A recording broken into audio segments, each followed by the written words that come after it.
Hey, good afternoon. How you guys doing out there in YouTube land? My name's Adrian LaChance. I'm going to demonstrate how to make a Dreamcatcher. And this is going out specifically for Whitecourt, my good friends in Whitecourt, for their celebration of Indigenous Peoples Day. As you know, it's on Sunday. So this is for you, Andrew, your crew. So a Dreamcatcher can be made out of many things. Traditionally, it was made out of a willow. And today we use different things that we utilize, like plastic. I know it's not good for the environment, but I promise this won't end up in the sea or the river or the res lake. So I'm using a plastic pipe. It's plastic, kind of like wheels on a bus go round and round, round and round. I'm just kidding. So what I do is I put a little piece of plastic in there to join them together, so it's like one. Then I take some very sacred hockey tape and I go like this. Then I began to kind of go all the way around. Traditionally you would use like hide, could be moose hide, deer hide, elk hide, depending on where you come from.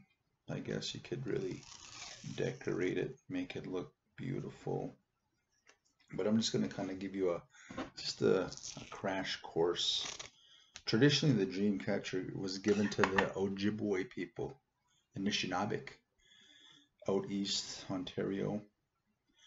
And from the story I was told, when nightmares began to first come to the people, they didn't understand why.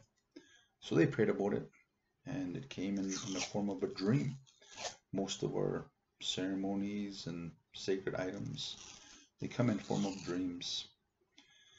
And when you receive a dream, it is really a huge thing. It's a really big honor to be given a dream. So nightmares began to affect some of the children and community members. They didn't understand why. So they prayed about it. And they had this dream about this willow. It's kind of like a red diamondback willow. And how it was kind of webbing within it to catch all the nightmares and allow the good dreams to go through. And in the middle was usually a rock which caught the nightmare. And then in the morning, the sunlight would take those nightmares to a place where they wouldn't affect or hurt anyone. So that's kind of how the dream catcher came to the Ojibwe people, in a good way, you know. So I want to thank them for sharing their beautiful dream with the rest of us. I'm in traditional treaty territory of Treaty 6 in Edmonton, Alberta, Canada. And so I just kind of tie my beginning. You can tie 3 knots. What I was told, the 3 knots represent the mind, the body, and the spirit. So I would do 3 knots right there. So then you see I kind of go like my hand. I kind of got a big hand, so I kind of go like that. And that'll kind of get me to the next position where I'm going to go. You can use sinew, you can use rope, depending on what you have. And it's just like kind of like that. It's just a little loop. Position it, pull it down like that, and then go another hand length in through. There's no knots involved at all. It's just looping it. So just you can almost starting to see it take shape. It's quite magical when you've done enough of them. It's like, man, I never thought I could do that. But yeah, anyone can do this. You can even have a Dreamcatcher steering wheel. No, I'm kidding. But yeah, just like this, you can already see it beginning to take shape. So like I said, we would use traditionally like willow. This would be made out of sinew. We would decorate this with hide and, just make it really beautiful and dress it up. Because of the time restraint, I'm under kind of like a tight frame, tight timing. So now from here, I'm going to start going on to the, but maybe I'll go one more. I'll make it nice and tight and close together. Together. How many people remember that song? Okay, so now you see that. Now I'm going to be going on to the rope here. Or hopefully some of these are using traditional sinew imitation. So again, see, it's just kind of like looping. There's no knot involved. Right in the center. You always want to go in the center of the rope and kind of keep it nice and keep it pulled nice and firm, nice and tight.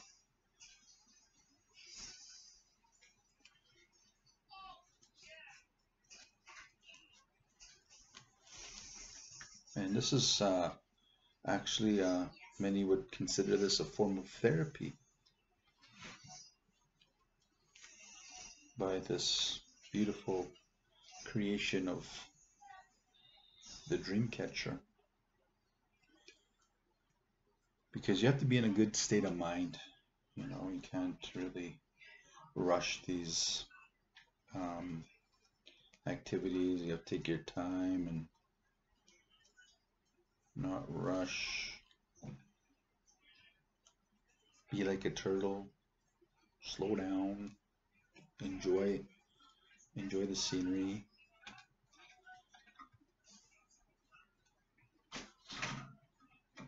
So as you can see, it's already starting to take shape. And I've literally made over hundreds of Dreamcatchers. I used to teach Edmonton public schools, Edmonton Catholic schools in regards to learning about the Dreamcatcher.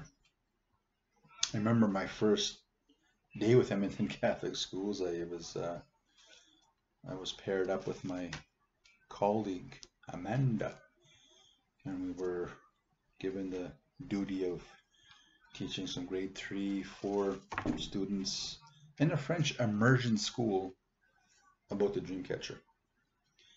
And those young minds couldn't comprehend the loop, right? See, it's a loop. It's not a knot. They all thought it was a knot. So there was kind of like some confusion, mass confusion. And if you ever understand about the young minds, they kind of get frustrated easily. So they all got frustrated. I kind of got a little bit impacted by that as well, but I had to put out some fires and tell them the importance of just being in a good mind frame, creating good energy. When you're creating these items, you have to be in a good mind frame. So I'm pretty quick at this, so you can see it's almost pretty much complete.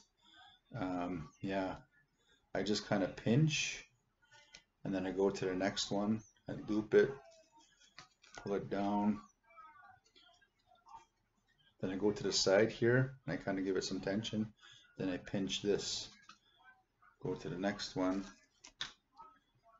loop it down, pinch, and you keep on doing that until you get right into the center, or where you don't have any more room for webbing. Just very simple.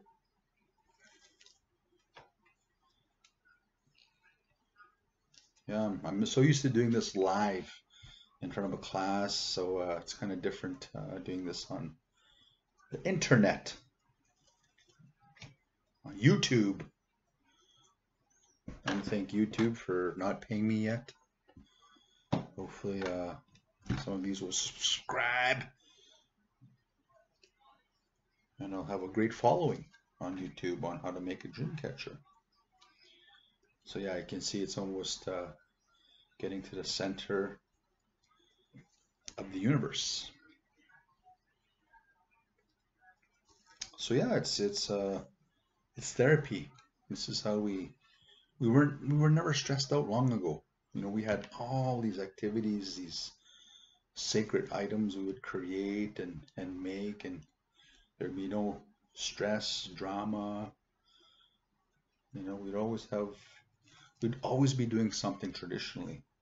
As indigenous people, we always found something to do, something to build, something to create long ago. So we were always busy with our hands and doing things with our hands to create and build things that would help us in our life. And this would help us, you know, have good dreams, good thoughts. When you're building these things, that's one of the things the elders told me is always try to be in a good mind frame. If you get frustrated or anything like that, put it down, walk away, go smudge yourself, and then when you're in a good space, then you can continue on building and creating whatever it is that you're doing. So yeah, just very simple looping, and you can tell now it's already pretty much a dream catcher now.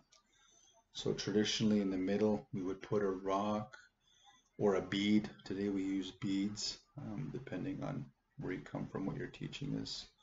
You can put a bead in the center, but if you don't have any beads, that's okay as well. Sometimes you just have to use what you have near you. So for me, I'm gonna simply just make a couple of loops and knots in the center to keep it all nice and tight together like that. Just like that. Make some knots and loops in the middle, keep pinching, knot it so it becomes nice and tight with everything within that center of the universe. Just like that. So now you see there's a dream catcher, and yeah, pretty simple. I mean, hopefully you kind of get the gist of the dream catcher, and normally you would hang it in your bedroom where the sun is, or a window, or some people hang it on their wall. Some people could use them as earrings. I'm just kidding. But yeah, I mean, this is Dreamcatcher 101. And once again, I'd like to thank all the people in Whitecourt for allowing me to be part of this Indigenous Day celebration. Hopefully we'll be there next year for their Indigenous Day. Maybe we can do this live with one another. So it didn't take me very long. Yeah, like I said, traditionally we would wrap this hoop with hide, cut strips of hide, usually about maybe really thin, and you would glue it, wrap it around. And that's the most time-consuming part of this whole Dreamcatcher activity is, you know, wrapping the hide. Today, sometimes we use brass hoops. Or some people still use willows. Some people still use natural things in nature, like a diamond willow, sinew, and some of them decorate them to put beads. But once you're done these, you smudge them, and it's almost like you're activating it, waking that spirit up of this medicine to allow those good dreams to come through and to catch the nightmares. And then that first light in the morning when you hang it up by your window will catch all those nightmares and take them to a place where they can't hurt anyone. So yeah, hopefully this was helpful for you. If it wasn't, don't subscribe. I'm kidding. But if it was helpful for you and you learned something today, please subscribe and share. I mean, sharing is caring. The Care Bears always said, and I'm pretty sure they got that from a native person. Eh? Sharing is caring. That's so true. We try to share everything. Yeah.